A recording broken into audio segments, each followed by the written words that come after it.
Have you ever found yourself in the middle of a crowded party, suddenly feeling empty, uneasy, and out of place? Have you ever smiled brightly among people while deep down, all you wanted was to leave as quickly as possible? If so, you are not lost.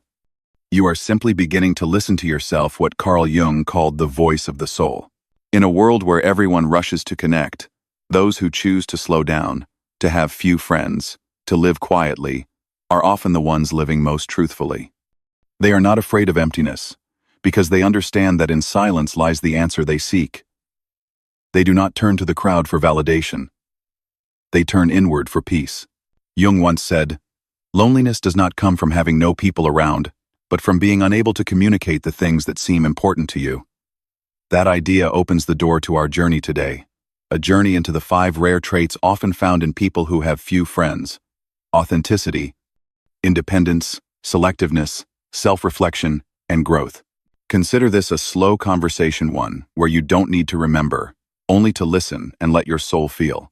Because perhaps, within these ideas, you will find yourself deeper, quieter, and more genuine than ever before. 1. Honesty. When you don't need to perform. To be accepted. The first and most exceptional trait of those who don't rely on having many friends is honesty. Imagine yourself standing in the middle of a crowded numbery. Everyone is laughing, raising glasses, saying pleasant things, each wearing an invisible mask, the mask of comfort, of everything's fine. Yet you remain silent.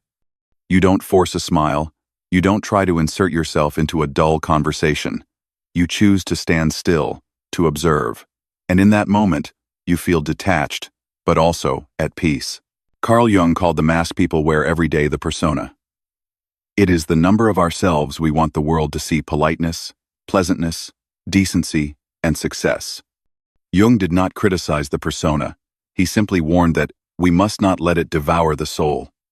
In the modern world, where everyone is building a personal image, those with few friends are often the ones brave enough to live without the persona, to take off the mask and experience life authentically, to feel the rawness that is, in truth, the essence of being human.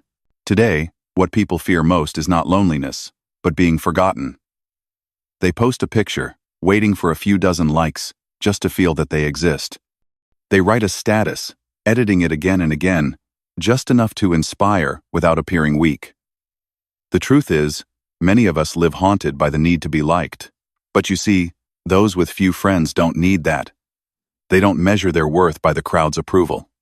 They understand that living falsely only attracts false energy, and anything that isn't real can never bring genuine value. And that very thing, the courage to be real, to be different, is the first sign of spiritual awakening. Those who choose to live without depending on friends are the ones who have stepped onto the first stage of what Jung called individuation, the journey of becoming oneself. It is not an easy path, because to live authentically, you must accept losing those who only like the pleasant version of you. Every person is born with different ways of growing up, shaped by many factors: family environment, personal journey, the stumbles and wounds along the way, and the various identities life brings. Those experiences form multiple selves within each individual being. Therefore, finding someone who shares your same inner landscape is even harder than meeting your own soul, a being that mirrors your experience and way of living. Choosing to befriend and understand yourself is far more complete than seeking and mingling with strangers. Many people in their 40s and 50s often share the feeling that, "I no longer fit with anyone." After years of carrying labels wife, mother, coworker, they suddenly realize they no longer know who they truly are. They say, "I used to be easygoing, always helping everyone, but lately I feel drained." That exhaustion does not come from giving too much, but from giving away the truest number of themselves, the number meant to belong to their own soul. Jung once wrote, "There is no awakening without pain. And the pain of an honest soul is learning how to stand alone." Look at Adele, the singer who once admitted that she withdrew from the entertainment industry because she was being swallowed by expectations. During that time, she remained silent and rewrote her pain in 30, the album that made the whole world look up, because it was too real. Or Steve Jobs, a man many described as difficult, blunt, to the point of cruelty. Yet it was precisely that refusal to pretend, that unwillingness to compromise, that created Apple the symbol of purity in design philosophy and the spirit of thinking differently. Both share one thing in common. They chose truth over comfort. And if you are someone with few friends because you dare to live authentically, you are not lost. You are simply ahead of your time. Authenticity will always be remembered, because it comes from the soul. Carl Jung once had a close friend, a mentor, and a man he deeply admired. Sigmund Freud. They were bonded, working together to explore the unconscious and giving birth to modern psychology. But then Jung saw something Freud refused to acknowledge, that human beings are driven not only by desire, but also by the soul. He spoke that truth openly, and he lost everything: his reputation, his position, and his friendship. Jung once wrote in his journal, "The truth made me lonely, but I could not turn my back on my soul." It was precisely during that period of isolation that he created the greatest theories of his life. A well-known study by Kernis and Goldman, 2006, published in the Journal of Counseling Psychology, proved that people who live authentically have higher levels of lasting satisfaction and happiness than those who live for approval. They are less affected by external judgment and possess stronger emotional resilience after crises. In other words, when you live truthfully, you don't just live better, you live healthier, deeper, and more genuinely. For many middle-aged individuals, living authentically may sound abstract, but you can recognize it within your own small actions. Have you ever pretended to agree just to avoid conflict?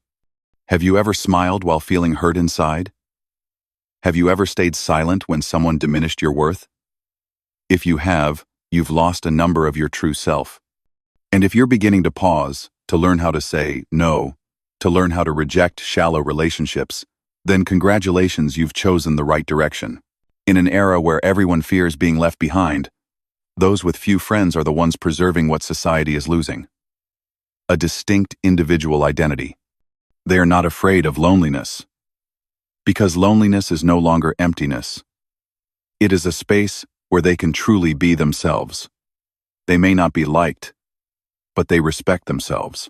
They may not belong to the crowd, but they belong to their own soul. Remember the film The Truman Show, 1998. Truman lived in an artificial world where everyone around him was an actor, and every conversation was scripted. But then he realized that to be free, he had to break through that wall of illusion. When Truman stepped through the door into the real world, he was alone, but also reborn. He chose to live with his true soul, to follow what he desired and longed to become, instead of staying in a world where people treated him kindly but without sincerity, silently forcing him to live according to their expectations. Jung said, "That is the moment the soul is freed from the persona."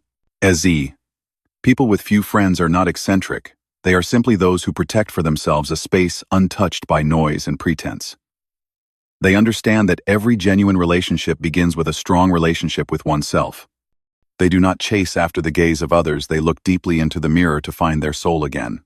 If you are hearing these words, and find yourself within them, if you have ever chosen silence over argument, retreat over false belonging, truth over approval, then do not doubt yourself.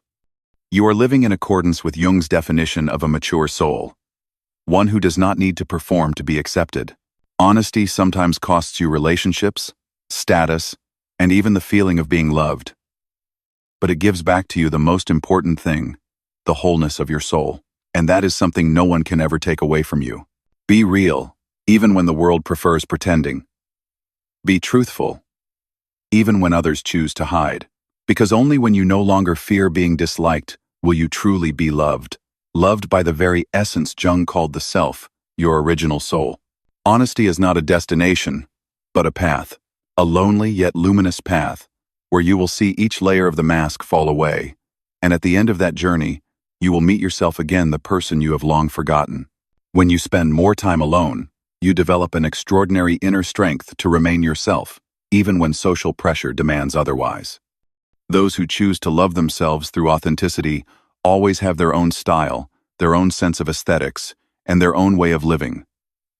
They imitate no one and follow no trend. And in today's world, that is truly admirable. 2. Independence. When you have married your own soul. The second trait is independence. There are evenings when you sit in a quiet room, hearing only the ticking of the clock and the rhythm of your own breath. No one texts you, no one calls, no one urgently needs you. Yet strangely, you don't feel empty. You sense something growing inside, not loud, not showy, just a calm peace in realizing that you no longer need anyone else to feel complete. Carl Jung called this the state of the self, the center of the soul, where a person finds wholeness once they stop living to please the world. The self is not the selfish ego, but the deepest number of us, where we connect with our true being. Those with few friends often reach this point sooner. They don't need to rebel against the crowd. They simply no longer need the crowd to know they exist. In an age of recognition addiction, people live as if campaigning for the title of the most likable person in the world. Every post, every photo, every caption carries a silent question. What do people think of me? And in doing so, we lose the habit of asking the opposite. What do I think of myself? Jung once said, "Whoever looks outside dreams. Whoever looks inside awakens." That sentence remains a sharp warning even now. In this era of glowing phones, illuminating lonely nights. Look around, how many people only feel alive when someone responds to them? How many need a compliment just to keep believing in their own worth? Meanwhile, those with few friends have learned the art of living without applause. They find joy in slow mornings, in reading an old book, in the steady sound of rain against the window. They possess an inner world rich enough that they don't need to cling to the one outside. Elon Musk has often been criticized as eccentric, difficult, or isolated. But he doesn't care. While the world numbers, he works tirelessly in his workshop, devoted to his dream of sending humanity to Mars. He works up to 100 hours a week, rarely attends social events, and often sleeps at the SpaceX office. People call him strange. Yet it is precisely that independence of thought and spirit that has allowed him to transform the aerospace industry. You may not need to fly to Mars, but you can learn one thing from him. When you are independent enough not to need others to believe in your dream, that is when you can make it real. Jung, too, chose a life of solitude. After numbering ways with Freud, he withdrew to the shores of Lake Zurich, where he built a small stone tower called the Bollingen Tower. No electricity, no noise, no fame. There, he wrote, painted, meditated, and listened to the voice of his own unconscious. All his most important concepts, self, shadow, individuation, were born in that stillness. He once wrote in his journal, "Only when I am alone do I hear my soul speak." A study by Nguyen and colleagues, 2018, published in the Personality and Social Psychology Bulletin, demonstrated that people who intentionally spend time in positive solitude have significantly higher levels of TOM, self-awareness and emotional regulation. They are less affected by others' emotions, less drawn into conflict, and more capable of making clear, sound decisions. Science today merely reaffirms what Jung said a century ago. We must learn to be alone without feeling lonely. For it is in stillness that the soul is healed. But independence does not mean coldness. Independence means knowing that even if no one comes, you are still fine. Even if no one understands, you still move forward. For many middle-aged women, this is the stage when they begin to learn how to marry their own soul.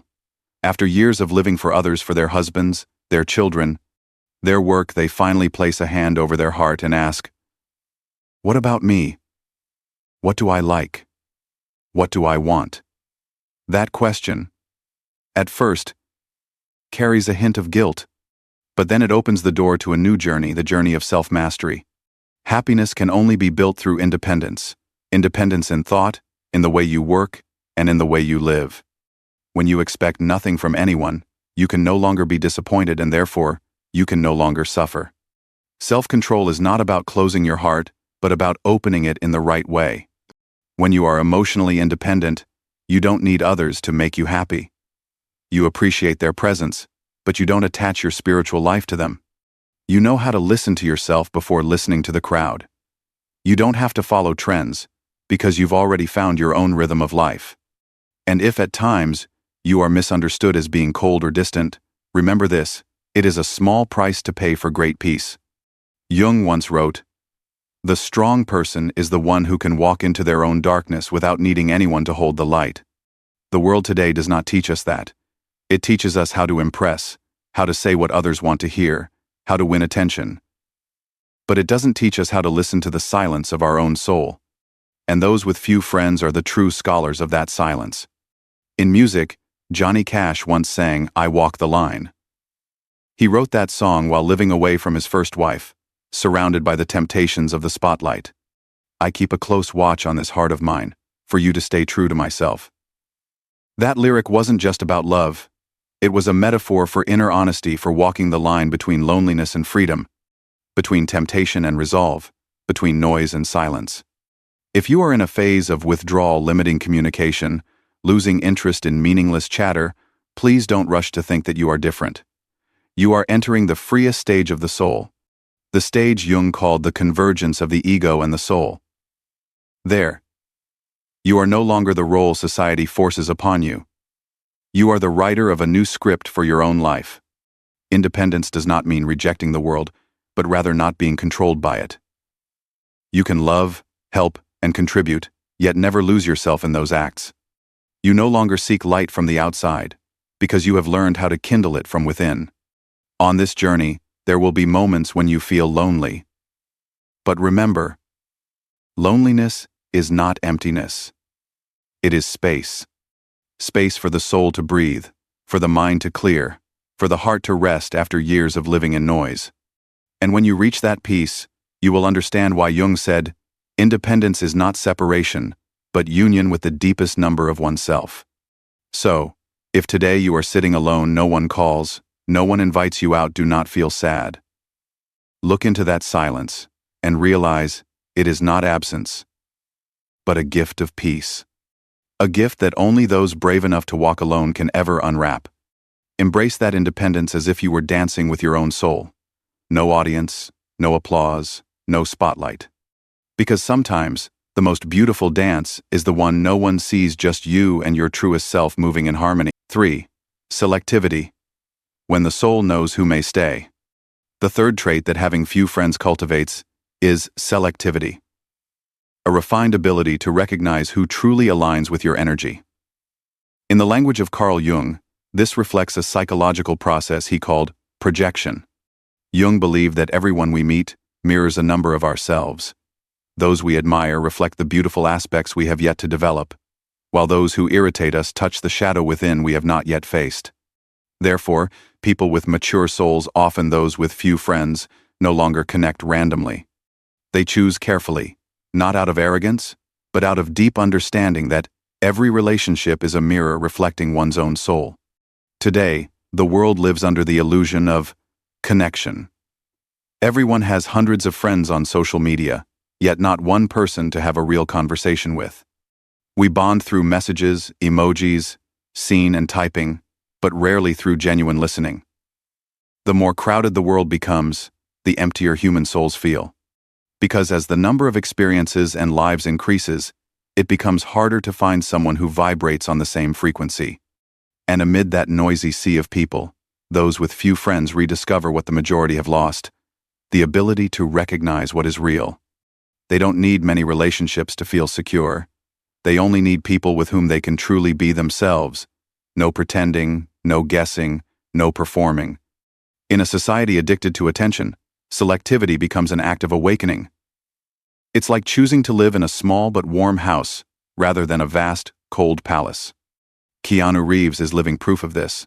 Though he is an A-list star in Hollywood, he is known for his simple lifestyle, minimal socializing, and even for often having lunch alone in the park. In one interview, he once said, "I can be in the crowd, but I don't belong to the crowd."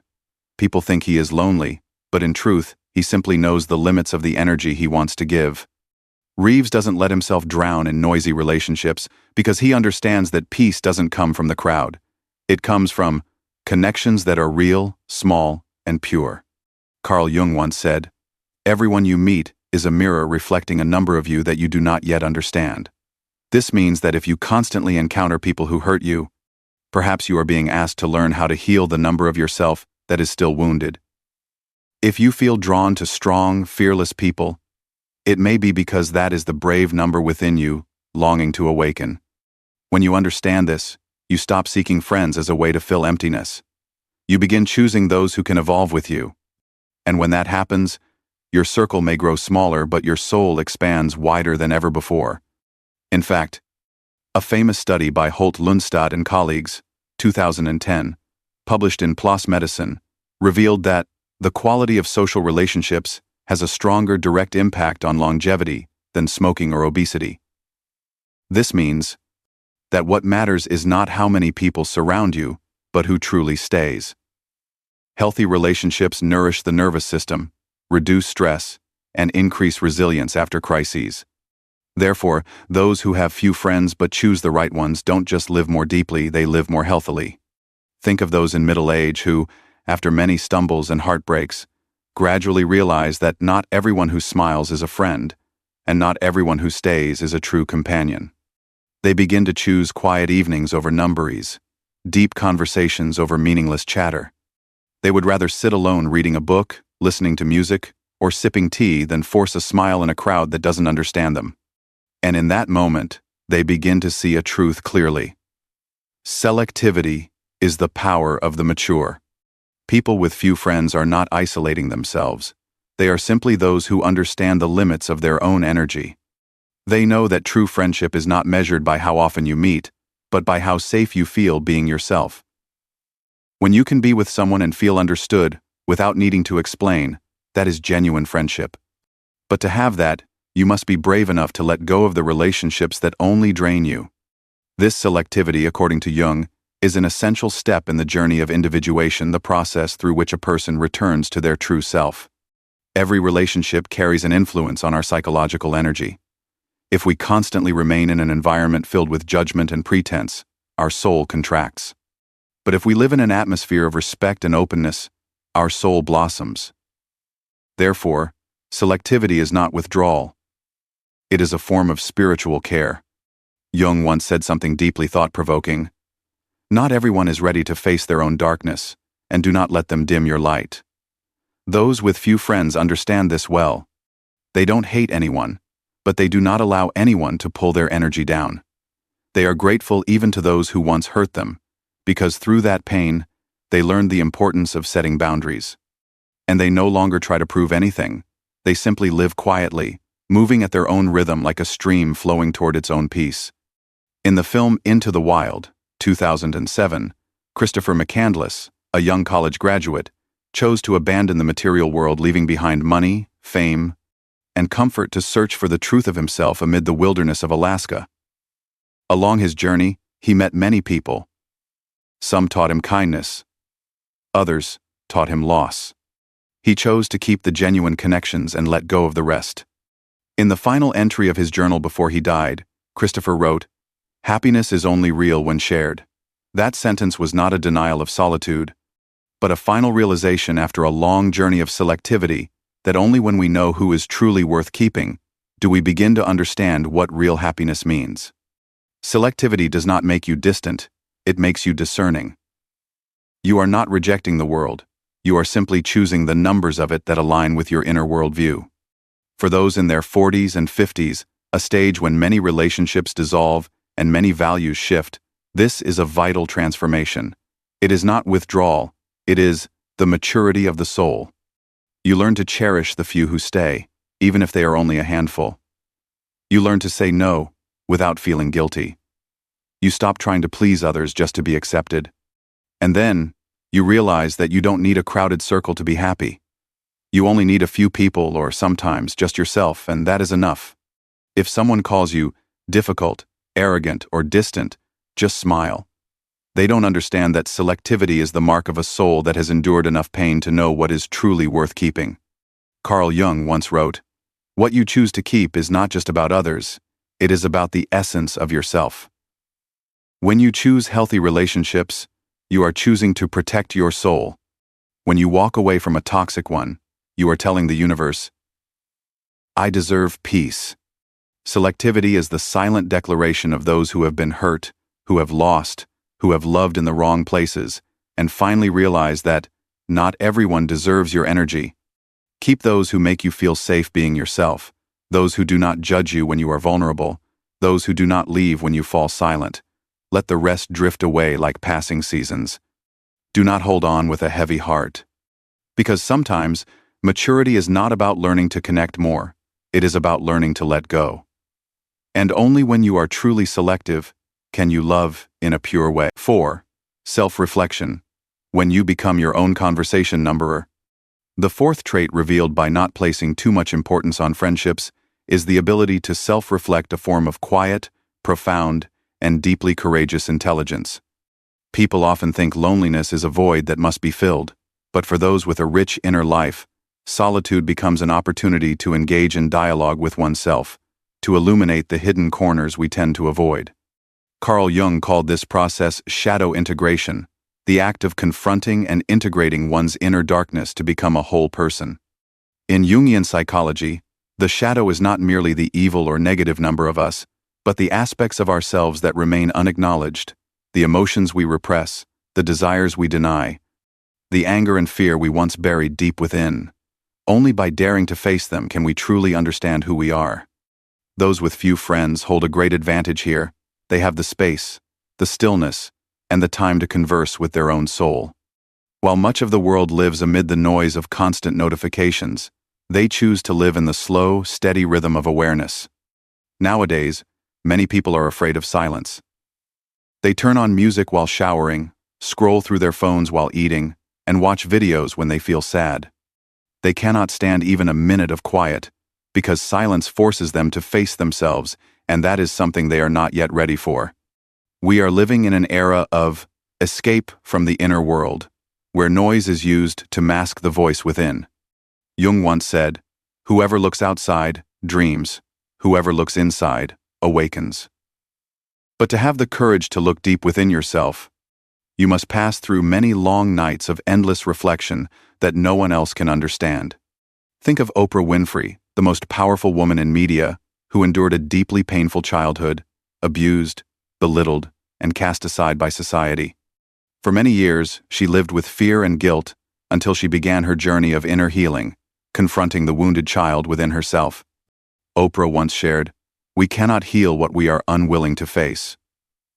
It was that courage to look inward that made her an inspiration to millions, not because she is perfect, but because she is authentic. Carl Jung himself went through such a journey. From 1913 to 1917, he experienced a profound personal crisis after numbering ways with Freud, feeling completely lost and directionless. During that period, he began to dialogue with the unconscious through a process of writing and illustrating the images that appeared in his mind in order to understand himself. These records were later compiled into the Red Book, a monumental spiritual journal in which he not only wrote, but also painted symbols, visions, and conversations with the voices within his own inner world. It was in that isolation that Jung found the path to inner enlightenment. He wrote, "Whoever looks into their own darkness will see the light more clearly than those who dare only to stand in the bright sunlight." Modern science agrees with this idea. A renowned study by Pennebaker and Beale, 1986, published in the Journal of Abnormal Psychology, showed that expressive writing, journaling about one's emotions, reduces stress, strengthens the immune system, and improves psychological health. When people allow themselves to express their emotions honestly, they not only release pain, but also reconnect more deeply with their inner selves. This is precisely the form of inner dialogue. Jung once encouraged a way for human beings to heal themselves through the act of truly listening within. For many middle-aged people, the ability to self-reflect does not come from books or philosophy, it comes from the moments of collapse. After a broken marriage, after the children have left home, after a career has stalled, they begin to look back not to blame, but to understand themselves. They ask, "Where did I go wrong? Why do I keep repeating the same kind of pain? What am I running from within myself?" And when they dare to ask these questions, they begin a new kind of conversation, a dialogue between the self and the soul. Self-reflection is not self-blame, it is self-understanding. It is when we stop seeing mistakes as enemies and start seeing them as messages. It is when we learn to embrace our weaknesses, to accept that I too can be flawed, selfish, and tired, and to realize that this does not make us less worthy. On the contrary, that acceptance makes us more compassionate toward ourselves and toward others. There is a moment in Coldplay's song Fix You when Chris Martin sings, "When you try your best but you don't succeed. When you get what you want, but not what you need." That lyric echoes like a gentle comfort for souls learning to forgive themselves. None of us are perfect. We are simply trying to understand why we hurt and to learn how to live more gently after each wound. And sometimes, to do that, you need a quiet space, one where no one intrudes, where you can talk to yourself without fear of judgment. People with few friends are often those who have mastered this art. They are not afraid to face their own thoughts, not afraid of quiet nights. They understand that silence does not destroy them. It heals them. They know that to love others, one must first learn to love the imperfect numbers within oneself. And because of that, they do not rush to share every emotion outwardly. They choose to hold back, to reflect, and then to speak because they know that words only carry value when filtered through awareness. In modern society, the ability to self-reflect has become a kind of luxury. People easily talk about success, but few dare to speak of the failure of the soul. We are better at hiding than at conversing. But you, the one hearing these words, if you have ever spent sleepless nights asking yourself who you are, if you have ever cried in pain that no one knew about, if you have ever chosen silence instead of complaint, then you are doing something not everyone dares to do. You are daring to dialogue with your own darkness. Remember, light never truly disappears. It is only hidden behind the fears we have not yet faced. And those who possess the ability to self-reflect are the ones who dare to walk through that fear. Jung called them the bravest souls because they choose a path against the current of the world, the path that leads inward into their own consciousness rather than the path of listening to countless other voices. When you learn how to become your own conversation, numberner, you will no longer need cheap advice or depend on anyone's approval. You know how to ask, and you also know how to answer. You know when to pause and when to move forward. You no longer live as a puppet in someone else's story, but as the author of your own life. If you are walking this path, the path of self-awareness, of healing, of quiet wisdom, please trust that you are heading in the right direction. Because only those who dare to listen to themselves truly understand the world. And if someone tells you that you are too sensitive, too thoughtful, or too introspective, just smile, for they do not yet know that only souls who have conversed with themselves know how to love others without causing pain. The ability to self-reflect is the gift of solitude. It turns emptiness into a mirror, sorrow into a lesson, and silence into wisdom. And at the very end of that journey, you realize that no one else needs to understand you as long as you do not turn your back on yourself. 5. Growth. When loneliness becomes the rite of birth for the self.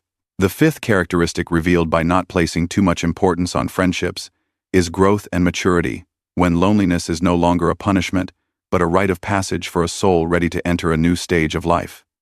In Carl Jung's psychology, this is the process of individuation, the unification of the ego and the unconscious to become a complete individual. And what is fascinating is that no one can walk this path with us. Loneliness is the necessary gate. It is both a challenge and a ceremony.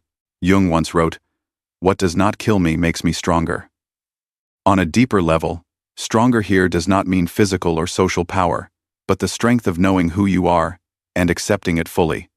Many of us fear loneliness because it forces us to face our inner voids, unanswered questions, and the wounds we have long buried.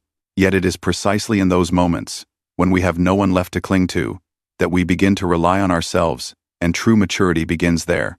We live in a society that fears solitude. People are afraid of being alone, as if looking into a mirror and seeing no reflection.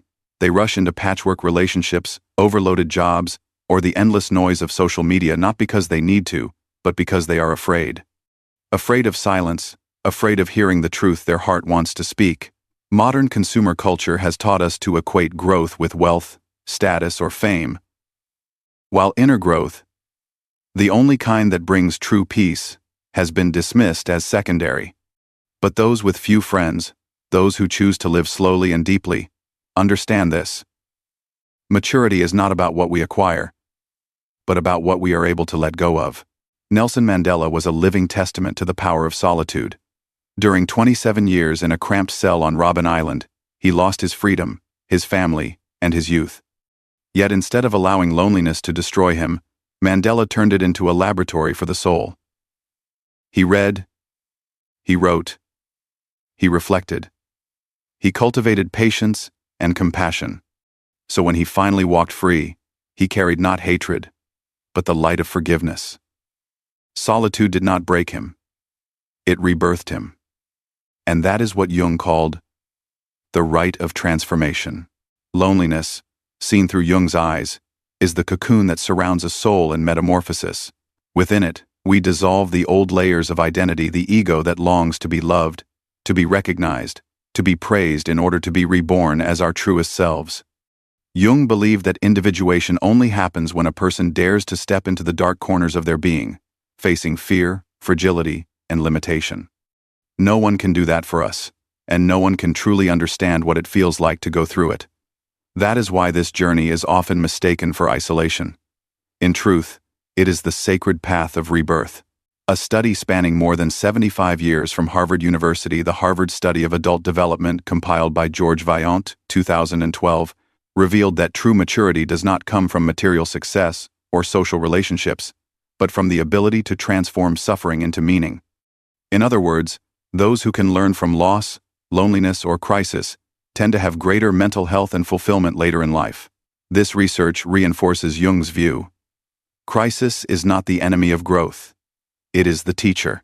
People with few friends often mature in this very way, quietly, without display, but with depth and resilience. They learn to endure solitude and gradually turn it into strength. They know how to sit still when the world demands they run, how to remain silent when others argue, and how to forgive when others seek revenge. They understand that maturity is not about defeating others, but about conquering oneself, one's pettiness, impulsiveness, and fear of abandonment. Another example from cinema is Good Will Hunting, 1997, which tells the story of Will, a brilliant but wounded young man who uses his intelligence to conceal the pain of his past. It is only when he dares to face the abandoned child within him, when he allows himself to hear the therapist's repeated words, "It's not your fault," that Will finally breaks down in tears.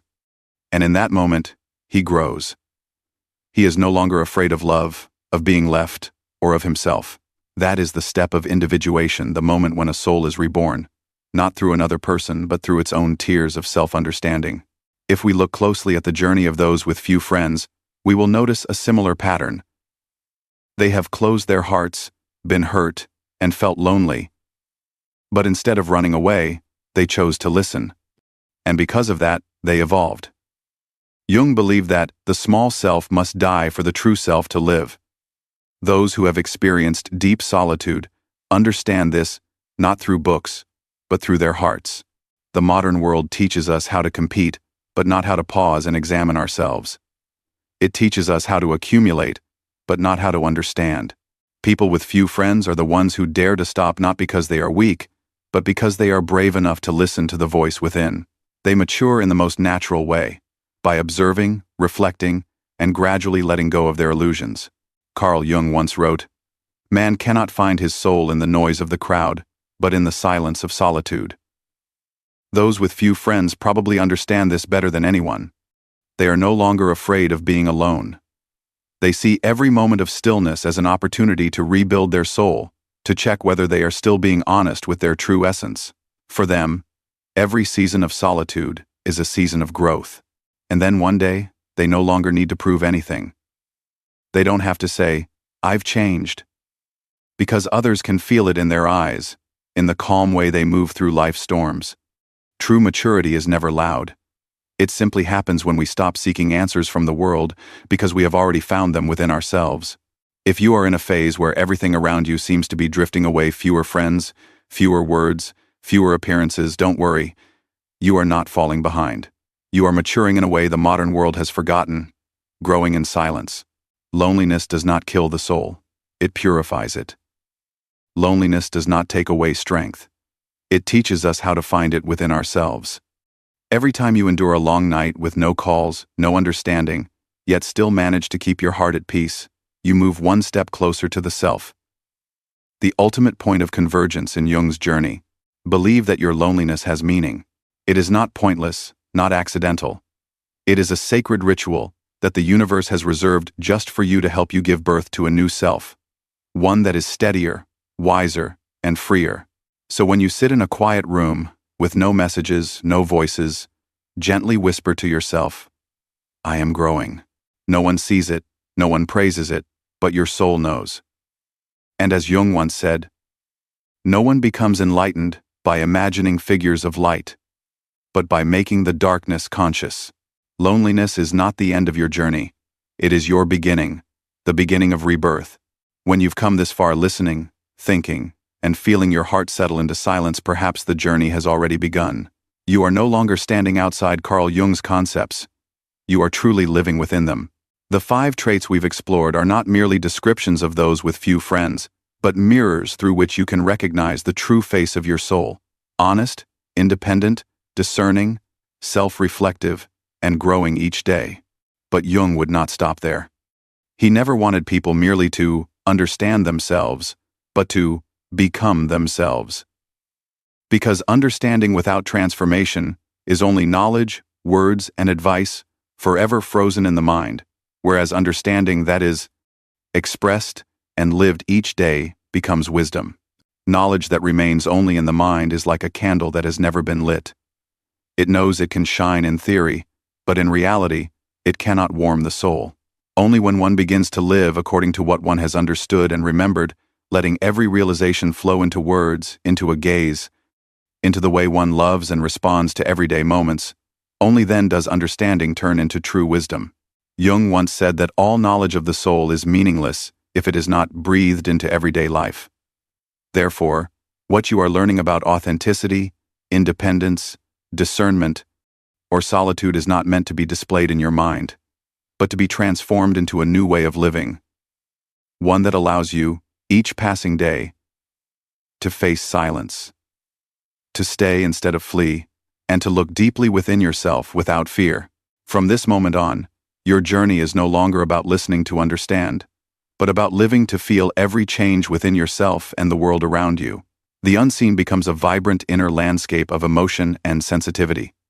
It is no longer about Carl Jung's concepts, but about the art of living with yourself, living quietly, deeply, and truthfully enough that even loneliness becomes a gentle companion guiding your growth. Perhaps you've heard others say, you must love yourself. But few have ever told you what loving yourself truly means. It is not about shopping, not about traveling, and not about telling yourself comforting words. Loving yourself, in Jung's deepest sense, means daring to sit with yourself, even when it hurts. Start with the simplest thing: learn to be still. In a world that constantly pushes us to move, to connect, to speak, sometimes sitting quietly is the bravest act of all. You can choose a small corner of your home, turn off your phone, place a hand over your chest, and simply breathe evenly. You don't need to force your mind to be silent. It will be noisy. That's natural. But if you don't fight it, that noise will gradually fade, like foam settling on the surface of a lake.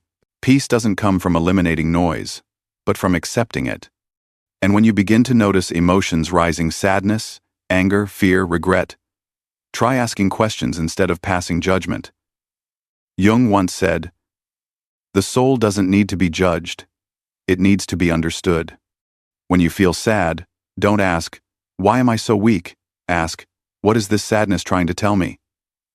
When you're angry, ask, "What part of me feels hurt?" When you feel lonely, perhaps it's not the absence of someone else, but the inner call to return to yourself. True growth is not about becoming stronger, it's about understanding yourself more deeply. And when you are brave enough to listen, write down what you see within. You don't need to be a good writer, nor do you need beautiful words. Write as if you are speaking to your closest friend, someone who will not judge you. Every line you write is a thread pulling your vague emotions into the light. Jung himself experienced this during his years of crisis, when he wrote, The Red Book, a journal of dialogue with his own unconscious. Writing allows what has remained unspoken to be understood, and what has been suppressed to be released. Sometimes, exhaustion doesn't live in the mind, but in the body. So learn to listen to your body. When your shoulders feel heavy, your chest tight, or sleep won't come easily, don't rush to think it's only physical. The body is the soul's first language. Every ache carries a message. It could be something you're holding on to, afraid to admit, or have suppressed for too long. Pause. Place your hand over the area that hurts. Take a deep breath and whisper, "I'm listening." That gentle attention is the very medicine your soul has been waiting for. When you begin to understand your body, take it a step further. Learn to release the need to be understood by others. Throughout life, we have been too busy trying to prove we're right, to be heard, to be acknowledged. But Jung once said, "No one truly understands another person's soul, for each soul is its own universe." And when you stop expecting others to understand you, you begin to be free. You no longer feel angry when misunderstood, no longer sad when forgotten, no longer rush to persuade anyone. You simply smile, because you know your worth needs no validation. True freedom begins the moment you stop needing someone else to bear witness to your existence. Then, practice presence. A seemingly simple act that is, in truth, miraculous. When you wash the dishes, just wash the dishes. When you drink tea, just drink tea. When you walk, feel your feet touching the ground. Every moment can become meditation if you are fully present. When your mind is not pulled back by the past or dragged forward by the future, you will find yourself truly alive for the first time. Jung called this the reunion of the soul, where consciousness and the unconscious meet in the simplest, most present moment, unfolding right now. But there will be times when the past returns, like a wound that hasn't yet closed. When that happens, remember that forgiveness does not mean forgetting. It means choosing not to let old pain control the present. Imagine yourself setting down the stone of resentment on the ground, not throwing it away, just gently releasing it. Forgiveness is the act of someone who understands that they cannot walk far while still carrying the weight. Jung once said, "I am not what happened to me. I am what I choose to become." Forgiveness is the quiet power of those who have learned not to let the past write the rest of their future. And then, you will realize that life is never one color. Light and shadow always walk together. Joy and pain always intertwine. Jung called this the balance of opposites. You cannot know the peace of serenity without having first known the fracture of pain, just as you cannot truly understand love without having been lonely. Those who have walked through suffering often have deeper hearts, more compassionate, more grateful. Let pain become your teacher, not your enemy. For every wound carries within it a lesson, and once you have learned it, it will heal on its own, often leaving behind new directions for living more whole, more complete. When your mind feels lighter, learn to find joy in the small things. True joy does not reside at the peak of success, but in the quiet, ordinary moments of life, when you listen to the sound of rain, when you see sunlight filtering through the curtains, when you make yourself a cup of coffee in the early morning. Peace is not the absence of sadness. It is the ability to smile, even while sadness remains. Be grateful for the simple things, for they are the threads that pull you back into the present moment. As Jung once said, "The moment you see the miraculous in the ordinary, that is when you begin to truly live."